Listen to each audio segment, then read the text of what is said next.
Is your Toshiba Fire TV's audio and video out of sync and there's a noticeable Bluetooth audio delay, especially when you're watching movies? Then follow these easy steps to get your Fire TV's audio to sync perfectly. First of all, make sure that you're connected to your Bluetooth speaker or soundbar that has audio delay. Now you'll need to head to Settings, then Display and Sounds. Scroll down and open Audio Output. Then select Bluetooth Audio Sync. Make sure to turn up your TV's volume as high as possible, and then you'll need to press and hold the microphone button or the Alexa button on your remote, after which you'll hear some loud beeps.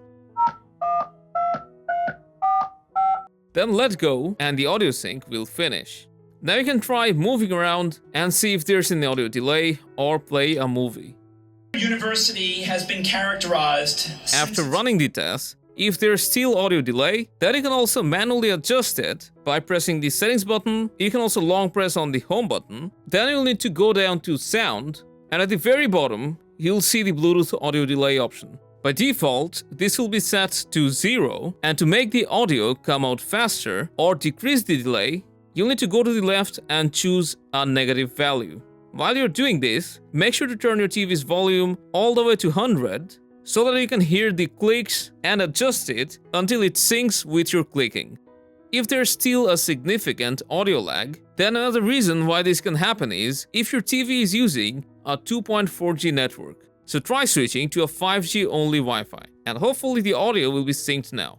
If you're still experiencing audio delay, then it's recommended that you try a few different apps in case it's an app-specific problem. If this is the case, then what you can try doing is clear the cache of the app that doesn't have proper audio sync. To do this, from the settings, go to Applications, then Manage Installed Applications, find the troublesome app, then press the rewind button to clear its cache, or you can also click on it for more details and clear all its data. But if you clear data, you'll have to log back in. If the problem persists, then there's a chance that the Bluetooth audio device itself is slow. So ideally, you want Bluetooth 5.0 connectivity or later. And that's all there is to it. Let us know if this helped you out, and stay tuned for more.